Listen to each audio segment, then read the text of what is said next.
Hello students, अस्सलाम वालेकुम। उम्मीद है कि आप लोग सब खैरियत से होंगे। मेरा नाम है श्याम गौरी और आज मैं स्टूडेंट आपको पढ़ाने वाला हूं चैप्टर नंबर 3 के अंदर। टॉपिक जो है वो एसे रिलेशन है। आप सब जानते होंगे कि पिछली 2 वीडियोस में मैंने आपको पहले डिस्प्लेसमेंट और डिस्टेंस पढ़ाया था और दूसरी वीडियो में मैंने आपको स्पीड और वेलोसिटी के कॉन्सेप्ट क्लियर करे थे। तो आज की वीडियो में हम पढ़ेंगे एसे रिलेशन को स्टूडेंट, कि एसे रिलेशन क्या है, उसका फॉर्मूला क्या है, उसकी डेफिनेशन क्या है, इसका यूनिट क्या है, सब चीजें आप इसमें देखेंगे स्टूडेंट्स। अब यहाँ पर ऐसे रिलेशन का जो लिंक है वो वेलोसिटी के साथ है।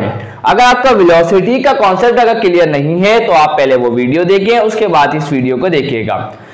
तो वेलोसिटी की एक डेफिनेशन है जो हर किसी को याद होती है, लेकिन कॉन्सेप्ट बहुत कम बच्चों को पता होता है। तो उसकी आपने डेफिनेशन सुनी होगी, rate of change of velocity is called acceleration. अब इसका मतलब क्या है वो मैं आपको समझाने जा रहा हूं, तो वो जरा गौर फरमाइएगा स्टूडेंट। याद रखिएगा, एक वेलोसिटी एक वेक्टर क्वांटिटी है, जैसा कि मैंने प्रीवियस वीडियो में आप लोगों को बताया था। तो वेलोसिटी एक वेक्टर क्वांटिटी है, तो इसके बाद 2 चीजें हैं, एक तो है मैग्नीट्यूड और दूसरा है डायरेक्शन। अब स्टूडेंट वेलोसिटी, क्योंकि हम इसके अंदर बोला जा रहा है चेंज ऑफ वेलोसिटी, वेलोसिटी में चेंज आने की बात हो रही है। तो स्टूडेंट वेलोसिटी में चेंज कैसे आता है, पहले ये बात को समझ लें कि वेलोसिटी को चेंज कैसे किया जा सकता है। तो ध्यान से गौर फरमाइएगा। देखिए भाई, वेलोसिटी के अंदर मैग्नीट्यूड और डायरेक्शन दोनों है। तो अगर 3 केसेस बताऊंगा, ध्यान से सुनना है आप लोगों को स्टूडेंट। अगर मैं एक सर्कल ले लूं, ये मेरे पास क्या गया, एक सर्कल। अब इसके अंदर एक गाड़ी है और वो मूव कर रही है सर्कुलर पाथ पे। आपको पता है, अगर मैं इस गाड़ी जो ये मूव कर रही है, मैं बोलता हूं कि जो इस गाड़ी की जो वेलोसिटी है ना, उस वेलोसिटी का जो मैग्नीट्यूड है वो कांस्टेंट है। मैग्नीट्यूड क्या रख रहा हूं मैं बोल रहा हूं कि जो गाड़ी है, जो कार है, वो मूव कर रही है 20 किलोमीटर पर आवर की स्पीड से इस ट्रैक के ऊपर कर रही है। लेकिन बात सुनिएगा, ये मूव कर रही है कांस्टेंट स्पीड के साथ मूव कर रही है। तो अब यहां पर इसका मैग्नीट्यूड चेंज नहीं हो रहा, वेलोसिटी का 20 ही रह रहा है, लेकिन इस सर्कुलर पाथ पे घूमते हुए इसकी एक चीज चेंज हो रही है और वो क्या है, डायरेक्शन। इस पॉइंट पे इसकी जो डायरेक्शन है वो ये है। अब जब यहां आएगी तो इसकी डायरेक्शन ये हो जाएगी वेलोसिटी की, और यहां आएगी तो इस वेलोसिटी की डायरेक्शन ये हो जाएगी। इसका मतलब इस सर्कुलर पाथ पे जो ये कार मूव कर रही है, इसकी मैंने वेलोसिटी का मैग्नीट्यूड चेंज नहीं कर रहा, 20 की स्पीड से मूव कर रही है, लेकिन इस सर्कुलर पाथ पे मूव करते हुए इसकी जो डायरेक्शन है वेलोसिटी की, वो हर पॉइंट पे चेंज हो रही है, जिस वजह से इस सर्कुलर पाथ में ऐसे रिलेशन प्रोड्यूस हो रही है। आसान सी बात थी, है ना। तो इसका मतलब हमें ये पता चला, हम मैग्नीट्यूड को सेम रखते हैं, लेकिन डायरेक्शन अगर चेंज होती है, तो इसका मतलब क्या है, वेलोसिटी क्या हो गई, चेंज हो गई। दूसरी कंडीशन ये है स्टूडेंट कि मैं मैग्नीट्यूड को चेंज करूं। कैसे, एक गाड़ी है वो एक खास दिशा में जा रही है, नॉर्थ की तरफ जा रही है, लेकिन वो नॉर्थ की तरफ जा तो रही है, लेकिन वो अपनी वेलोसिटी के मैग्नीट्यूड को, और एक और बात मैं आपको बता दूं जो मैंने पिछली वीडियो में मैंने आपको बताई थी कि वेलोसिटी का जो मैग्नीट्यूड होता है, असल में वो क्या होती है, उसकी स्पीड होती है। तो मैग्नीट्यूड के वेलोसिटी के हम लोग क्या बोलते हैं, स्पीड भी बोलते हैं। हम वेलोसिटी के मैग्नीट्यूड को हम क्या बोलते हैं, स्पीड भी बोलते हैं। तो कंफ्यूज मत होइएगा। तो स्पीड को मैं बार बार चेंज कर रहा हूं, मैं कार चला रहा हूं, मैं खास दिशा में जा रहा हूं, नॉर्थ की तरफ जा रहा हूं, लेकिन मैं नॉर्थ की तरफ डायरेक्शन क्या है, चेंज नहीं हो रही, डायरेक्शन क्या है, सेम है, डायरेक्शन चेंज नहीं हो रही। लेकिन इस केस में अंदर कौन चीज चेंज हो रहा है, स्पीड चेंज कर रहा हूं। तो जब मैं स्पीड चेंज करता हूं और डायरेक्शन सेम रखता हूं, जब भी वेलोसिटी चेंज हो जाती है। अब तीसरी क्या बची, तीसरी तो ये बची कि मैं दोनों को ही चेंज कर दूं, मैग्नीट्यूड भी चेंज कर दूं और डायरेक्शन भी चेंज कर दूं। कैसे, अब ध्यान सुनिएगा। अब मैं क्या कर रहा हूं, मैंने क्या किया, जो भी मैं गाड़ी चला रहा हूं, बाइक चला रहा हूं, सही है, मैं क्या कर रहा हूं, उसकी वेलोसिटी बार बार क्या कर रहा हूं, चेंज कर रहा हूं, और साथ में कभी मैं राइट मुड़ जाता हूं, कभी मैं लेफ्ट मुड़ जाता हूं, गलियों में जा रहा हूं। तो इसका मतलब क्या है, इसका मतलब ये है कि मैं डायरेक्शन भी चेंज कर रहा हूं और मैग्नीट्यूड भी चेंज कर रहा हूं, स्पीड भी। तो इस वजह से वेलोसिटी चेंज हो जाती है। एक दफा फिर रिपीट कर रहा हूं, मैग्नीट्यूड को सेम रखना है, डायरेक्शन को चेंज करेंगे तो वेलोसिटी चेंज हो जाएगी, मैग्नीट्यूड को चेंज करेंगे, डायरेक्शन को सेम रखेंगे तो वेलोसिटी चेंज हो जाएगी, और दोनों को ही अगर चेंज करेंगे जब भी वेलोसिटी क्या हो जाएगी, चेंज हो जाएगी। अब स्टूडेंट्स ये बात आपके दिमाग में चली गई, अच्छी बात है, अब घुस गई होगी दिमाग के अंदर, अच्छी तरह फिट हो गई। अब आए जरा ऐसे रिलेशन के फॉर्मूले पे गौर करते हैं स्टूडेंट। ये फॉर्मूला हमने लिखने जा रहा हूं आप लोगों के सामने, वो इसकी डेफिनेशन ही है। इसकी डेफिनेशन में ना आपके सामने क्या पड़ी, rate of change of velocity is called acceleration. पिछली वाली वीडियो में मैंने आपको बताया था कि फिजिक्स के अंदर रेट का मतलब होता है समथिंग डिवाइडेड बाय टाइम, किसी भी चीज को हम टाइम से डिवाइड करेंगे। तो सबसे पहले तो एक्सेलरेशन को हम किस तरीके से डिनोट करते हैं, कैपिटल या हमारे पास स्मॉल ए बना दे, उसके बाद क्या बनेंगे, उसके बाद एरो, क्योंकि एक वेक्टर क्वांटिटी है, अभी लिख देता हूं ये बात भी, आगे देखिएगा। उसके बाद क्या लिखा हुआ है, चेंज ऑफ वेलोसिटी, तो हम इसको कैसे लिखेंगे, डेल्टा। डेल्टा में क्या बताता है, चेंज को रिप्रेजेंट करता है। डेल्टा किसको रिप्रेजेंट करता है, चेंज को। उसके बाद डिनोमिनेटर में क्या आएगा, टाइम, क्योंकि टाइम की बात आ रही है ना, मैंने बोला रेट का मतलब क्या होता है, समथिंग डिवाइडेड बाय टाइम। तो ये हमारे पास आ गया एक्सेलरेशन का फॉर्मूला। और दूसरी बात याद रखनी है कि एक्सेलरेशन क्या है, it is a vector quantity, it is a vector quantity. अब इसको थोड़ा सा हम क्या कर देते हैं, एक्सपेंड कर देते हैं इसको। तो देखिएगा एक्सेलरेशन ये आ गई। अब उसके बाद स्टूडेंट चेंज इन वेलोसिटी को हम कैसे लिख सकते हैं, हम लिख सकते हैं फाइनल माइनस इनिशियल। सही है, तो ऐसे लिखेंगे ना, क्योंकि चेंज है तो चेंज को हम कैसे लिखते हैं, फाइनल माइनस इनिशियल, और टाइम नीचे आ गया। तो ये हमारे पास आ गया वेलोसिटी का फॉर्मूला। कोई मसले वाली बात इंशाल्लाह नहीं लगी होगी स्टूडेंट्स, क्योंकि आपको निकालना है चेंज इन वेलोसिटी, कि आप यहां से शुरू हुए और यहां तक आ गए। मैं आपको समझाता इस तरीके से हूं, ये एक पॉइंट ए है, ये एक पॉइंट बी है। अब इस पॉइंट ए से बी में मेरे पास जो ए पॉइंट पे वेलोसिटी थी वो कितनी थी, 20 किलोमीटर पर आवर, और बी पॉइंट में कितनी हो गई, बी पॉइंट हो गई 30 किलोमीटर पर आवर। अब ये मुझे बताएं इनिशियल वेलोसिटी कौन सी है, ये वाली जहां से शुरू हुई। इनिशियल का मतलब क्या है, जहां से कार शुरू हुई। तो इनिशियल इसकी स्पीड कितनी थी, 20 किलोमीटर पर आवर, और जब कार रुकी उस वक्त इसकी स्पीड कितनी थी, 30 किलोमीटर पर आवर। अब मुझे निकालना है चेंज इन वेलोसिटी, वेलोसिटी में पॉइंट ए से पॉइंट बी तक जाने में वेलोसिटी में कितना चेंज आया वो मुझे मालूम कर रहा है। कोई मुश्किल बात नहीं है। तो मैं क्या करूंगा, फाइनल वाले में से माइनस कर दूंगा इनिशियल वाली वेलोसिटी को, तो मुझे क्या मिल जाएगा, चेंज इन वेलोसिटी कितना आ जाएगा, फाइनल 30 है, इनिशियल 20 है, तो मेरे पास चेंज कितना आ जाएगा, 10 किलोमीटर पर आवर आ जाएगा। कोई मुश्किल बात समझ में आ गई। तो जब भी आपको डेल्टा V दिखे, डेल्टा P दिखे, डेल्टा S दिखे, तो वो सब चेंज को रिप्रेजेंट करते हैं। हम कैसे मालूम करते हैं चेंज को, फाइनल माइनस इनिशियल। चले भाई, ये बात तो आप लोगों के लिए क्लियर हो गई। आगे बढ़ते हैं। अब स्टूडेंट ये बात करने के बाद अब हम बढ़ते हैं कि एक्सेलरेशन का यूनिट क्या होगा। स्टूडेंट्स आपको मैं पिछली वाली वीडियो में भी बता चुका हूं कि यूनिट जो होता है वो फॉर्मूले से ही बनेगा। तो फॉर्मूला क्या है, जेरा। तो भाई देखिएगा यूनिट क्या बनेगा, ध्यान से देखिएगा, आप यूनिट के लिए काम कर रहे हैं। तो भाई देखिए फॉर्मूला क्या है, फॉर्मूला हमारे पास A equal to delta V divided by delta T।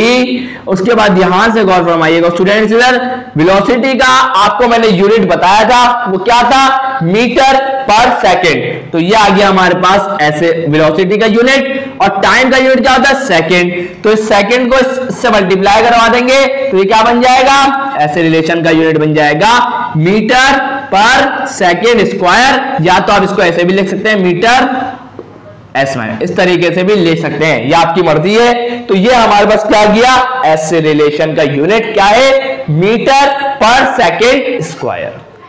अब स्टूडेंट एक बात आपको हमेशा ख्याल में रखनी है कि जो एक्सेलरेशन होती है वो पॉजिटिव भी हो सकती है और एक्सेलरेशन नेगेटिव भी हो सकती है। अब एक्सेलरेशन पॉजिटिव कब होगी और एक्सेलरेशन नेगेटिव कब होगी, तो ये बात जरा सुन लें।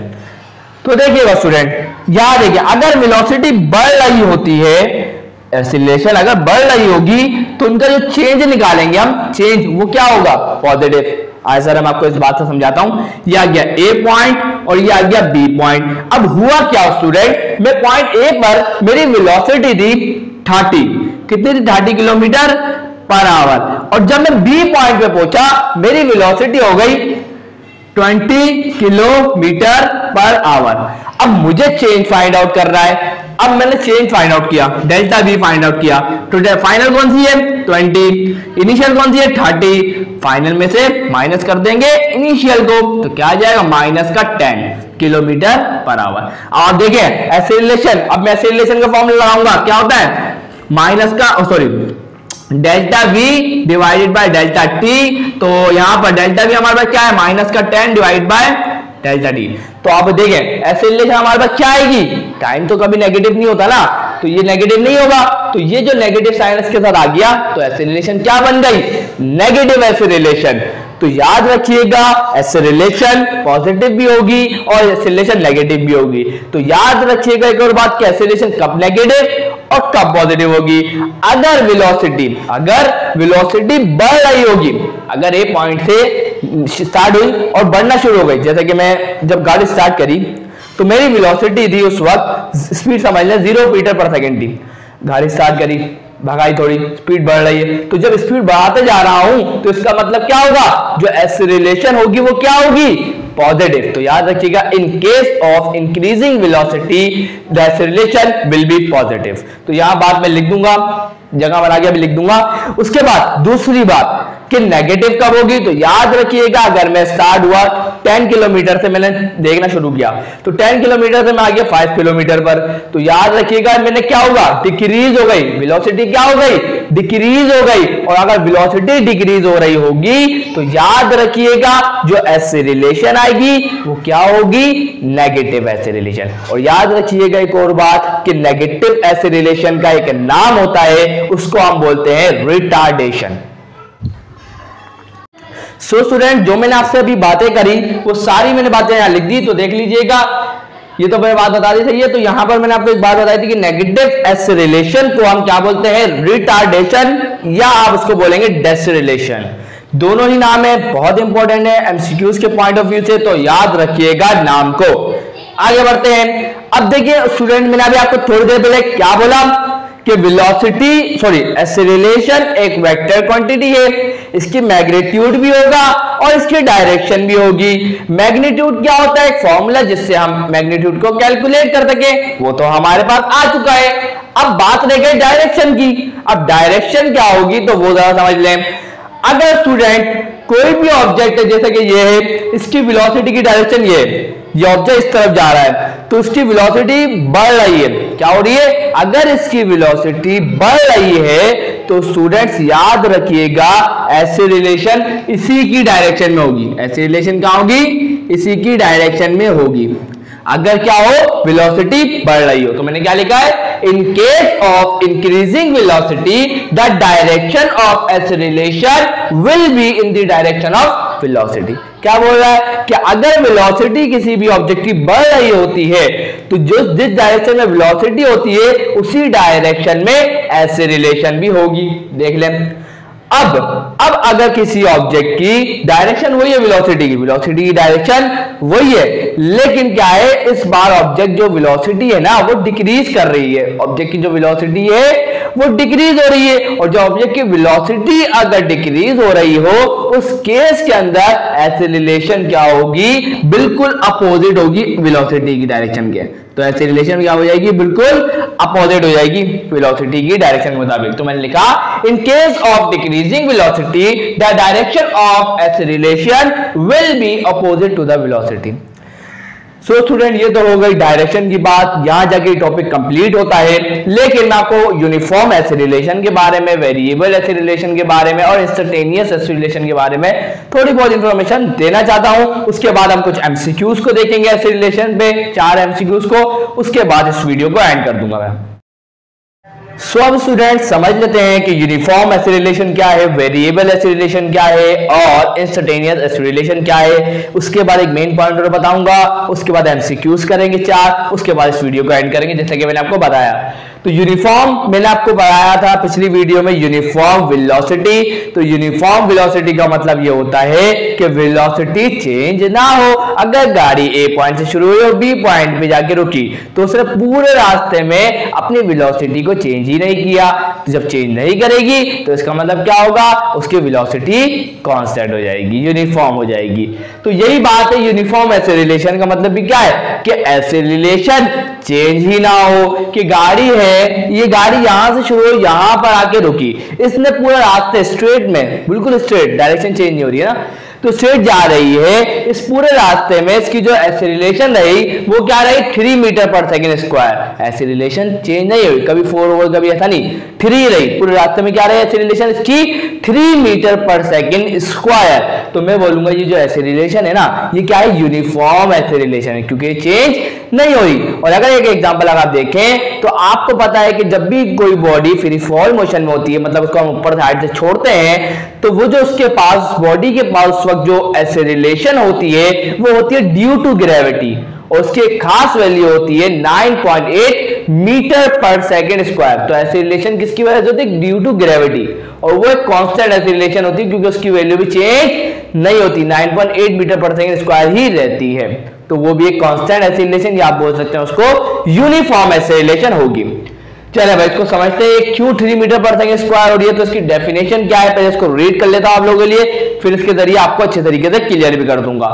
तो लिखा हुआ है when an object is travelling in a straight line, तो याद रखिएगा स्ट्रेट लाइन में ट्रैवल करवाना ताकि डायरेक्शन चेंज ना हो। With an increase in velocity, इसकी वेलोसिटी में क्या हो रहा है, इजाफा हो रहा है, कांस्टेंट रेट से होना चाहिए। क्या होना चाहिए, खास रेट से होना चाहिए। बताता हूं क्या मतलब है, at equal intervals of time. तो क्या है, टाइम क्या रहेगा, इक्वल रहेगा, चेंज नहीं होगा, टाइम तो सेम ही रहता है। चलें, टाइम मैंने ले लिया, वेलोसिटी मैंने ले ली। टाइम कब था 0 और वेलोसिटी उस वक्त क्या थी 0। टाइम हुआ 1 तो वेलोसिटी कितनी हो गई 3। टाइम जब 2 सेकंड हुआ तो वेलोसिटी कितनी हो गई 6 मीटर पर सेकंड। जब टाइम 3 सेकंड हुआ तो वेलोसिटी कितनी हो गई 9 मीटर पर सेकंड। आइए जरा इसकी एक्सेलरेशन निकालते हैं। तो एक्सेलरेशन का फॉर्मूला क्या है, आप बोलेंगे सर एक्सेलरेशन का फॉर्मूला होता है vf माइनस का vi डिवाइडेड बाय t। तो फाइनल वाली वेलोसिटी कौन सी है, फाइनल वाली 3 है, और इनिशियल क्या है 0, 3 माइनस 0। उसके बाद इनिशियल वाला फाइनल वाला टाइम क्या है 1, तो 1 माइनस 0, तो 1 माइनस 0 क्या होता है 1। तो टाइम कितना लगा 1 सेकेंड। 0 से 3 सेकंड जब वेलोसिटी बढ़ी तो उसमें टाइम कितना लगा 1 सेकंड लगा। तो यहाँ पर 3 माइनस 0 क्या होगा 3, और 3 डिवाइड बाय 1 क्या होगा 3। तो हमारा वेलोसिटी क्या निकल, सॉरी एक्सेलरेशन क्या निकल के आ गई 3 मीटर पर second square. This is the acceleration. इसी तरीके से अगर मैं आपको इसके निकलवा के दिखाऊं तो क्या होगी, तो देखिएगा फाइनल क्या होगा 6, इनिशियल क्या होगा 3, और टाइम में चेंज कितना है 2 का आ गया। तो 6 माइनस 3 क्या होगा 3, 6 माइनस 3 क्या होगा 3, सॉरी स्टूडेंट, 3 से 6 में गई तो टाइम में कितना चेंज आया 2 माइनस 1 क्या होता है 1। तो यहाँ चेंज इन टाइम कितना आ गया 1। तो 6 माइनस 3 क्या होगा 3। तो हमारे पास फिर एक्सेलरेशन क्या आ गई मीटर पर सेकेंड स्क्वायर। इसी तरीके से आप चेंज आगे वाला भी चेक कर लीजिएगा, आपको वापस एक्सेलरेशन क्या मिलेगी 3 मीटर पर सेकेंड स्क्वायर। इसका मतलब क्या है कि वेलोसिटी खास रेट से बढ़ रही है। पहले 0 से 3 गई, फिर 3 से 6 गई, फिर 6 से 9 गई, बढ़ रही है ना वेलोसिटी, क्या हो रही है बढ़ रही है, लेकिन एक इक्वल रेट से बढ़ रही है। अगर आप इनके अंदर सब में डिफरेंस अगर निकालेंगे तो वो कितने का डिफरेंस आ रहा है 3 का डिफरेंस आ रहा है। 3 में 3 ऐड करें 6 में 3 ऐड करें तो डिफरेंस कितने का आ रहा है 3 का। तो एक कांस्टेंट रेट से वेलोसिटी क्या हो रही है बढ़ रही है। अब इसी का उल्टा कर दें, उल्टा से मतलब क्या, अब कांस्टेंट रेट से वेलोसिटी ना बढ़े, और कांस्टेंट रेट से अगर वेलोसिटी नहीं बढ़ेगी तो हमारे पास एक्सेलरेशन क्या होगी चेंज हो जाएगी। एक्सेलरेशन क्या हो जाएगी वेरिएबल हो जाएगी। कैसे, अगर मैं बोलता हूं 0 के बाद 3 आ गया, 3 के बाद कितना पहुंच गया 5, फिर 5 के बाद कितना पहुंच गया 10। अब हम इसकी वेलोसिटी एक्सेलरेशन निकाले तो भाई देखें 0 से लेकर 3 तक तो एक्सेलरेशन 3 मीटर पर सेकंड स्क्वायर रहेगी। अब 3 से 5 फाइनल क्या है 5, फाइनल क्या है 5, इनिशियल क्या है 3, 5 माइनस और टाइम इतना ही लगा 1, 5 माइनस 3 क्या होगा 2। तो अब एक्सेलरेशन क्या आई है 2 मीटर पर सेकंड स्क्वायर। अब देखिए पहले 3 थी अब 2 हो गई, इसका मतलब क्या हो गया एक्सेलरेशन तो चेंज हो रही है। इसका मतलब ये सी एक्सेलरेशन को हम क्या बोलेंगे वेरिएबल एक्सेलरेशन, कि एक से ज्यादा हमारे पास एक्सेलरेशन आ रही होगी। तो दोनों कॉन्सेप्ट क्लियर हो गया कि यूनिफॉर्म एसिलेशन क्या होती है और वेरिएबल एसिलेशन क्या होती है। इससे ज्यादा स्टूडेंट आसान नहीं कर सकता, बहुत आसान तरीके से आपको मैंने समझा दिया।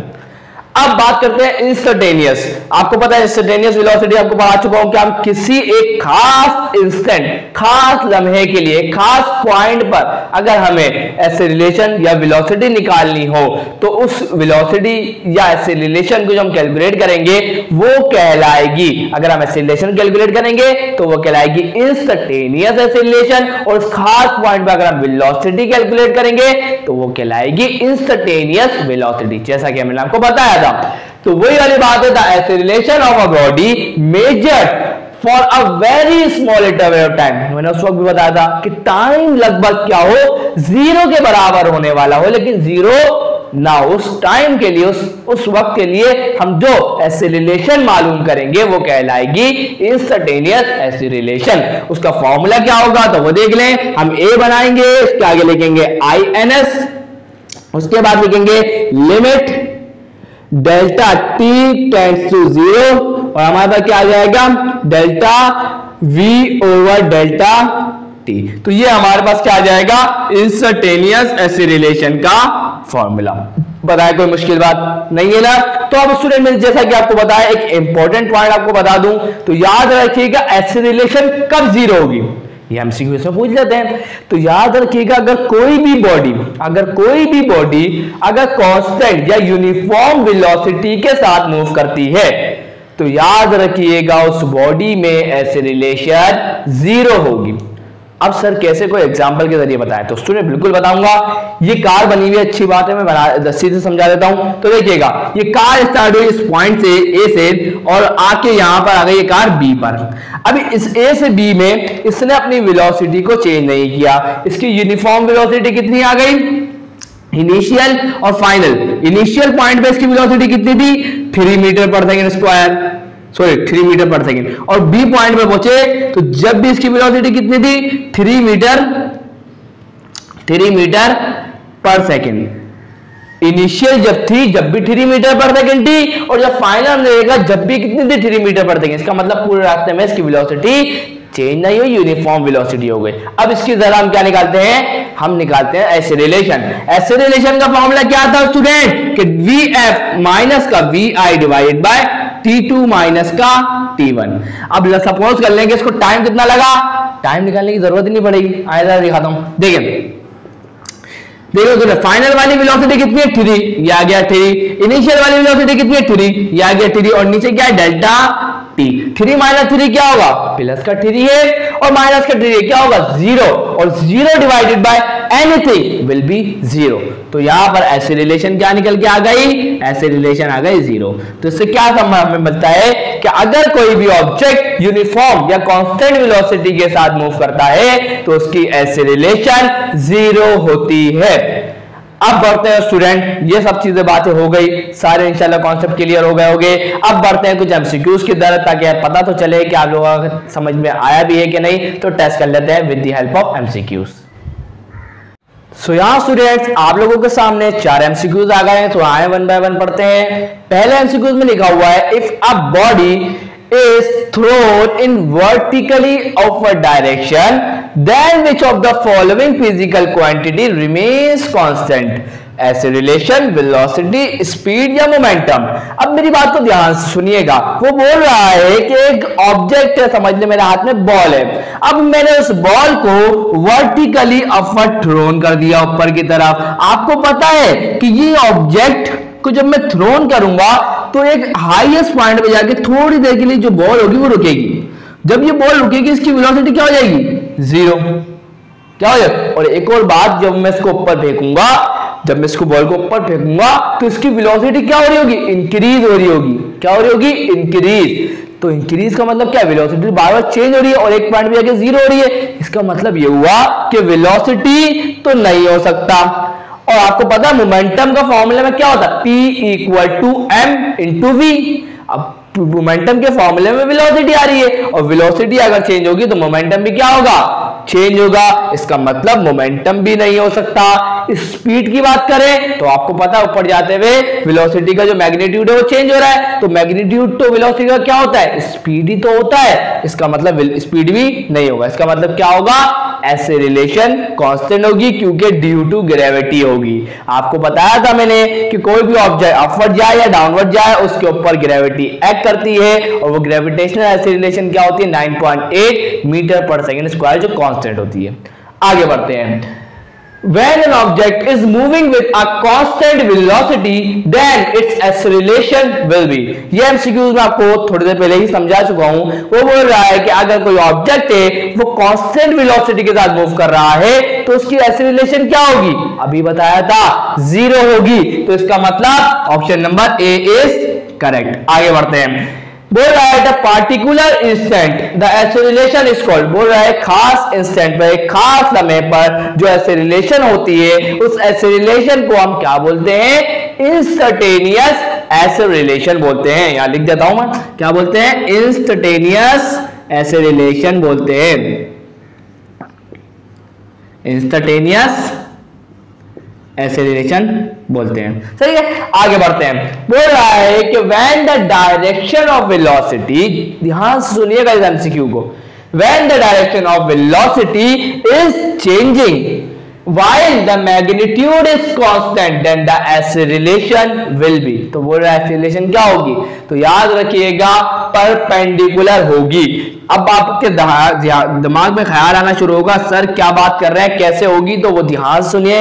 मैंने थोड़ी देर पहले बात करी थी लेकिन आप लोगों के साथ मैंने थोड़ा डिटेल में नहीं पढ़ाया, इस वजह से आपको मसला आ सकता है। तो भाई देखिए, सबसे पहली बात मैंने आपको बताया था एक सर्कल बनाया था ना आप लोगों के सामने, एक सर्कल, इसका सेंटर आ गया, एक ऑब्जेक्ट है वो सर्कुलर पाथ में क्या कर रहा है, मूव कर रहा है। तो आपको पता है जब ये सर्कुलर पाथ में ऑब्जेक्ट मूव कर रहा है इसकी लीनियर वेलोसिटी कौन सी डायरेक्शन में होगी, हमेशा टेंजेंट, हमेशा क्या होगी, टेंजेंट होगी। अगर ये ऑब्जेक्ट यहां पर आ गया तो इसकी वेलोसिटी टेंजेंट होगी, अगर ये ऑब्जेक्ट यहां आ गया इसकी वेलोसिटी क्या होगी, टेंजेंट टू द सर्कल होगी, ट्रैक होगी जो भी। ये तो इसकी वेलोसिटी की क्या हो गई, डायरेक्शन हो गई, क्या हो गई, वेलोसिटी।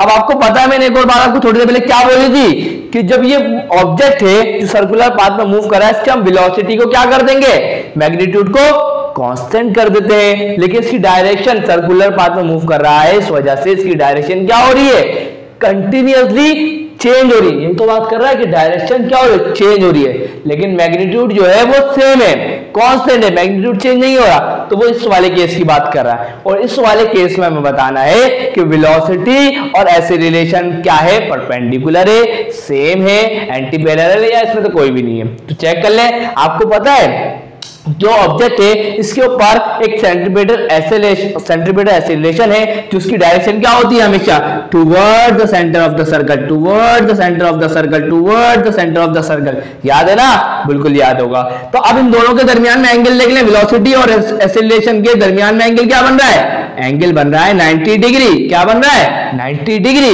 इसका मतलब ये दोनों आपस में क्या है, परपेंडिकुलर है। तो याद रखिएगा परपेंडिकुलर वाला ऑप्शन करेक्ट होगा। और दूसरी बात क्या करें, वही वाली बात, क्या करें, वेलोसिटी इंक्रीज हो रही है तो एक्सेलरेशन और वेलोसिटी क्या होगी, सेम डायरेक्शन में होंगे। अगर वेलोसिटी क्या हो रही है, डिक्रीज हो रही है, इसका मतलब क्या है, वेलोसिटी और एक्सेलरेशन आपस में क्या होंगे, एंटी पैरेलल होंगे, मतलब अपोजिट होंगे।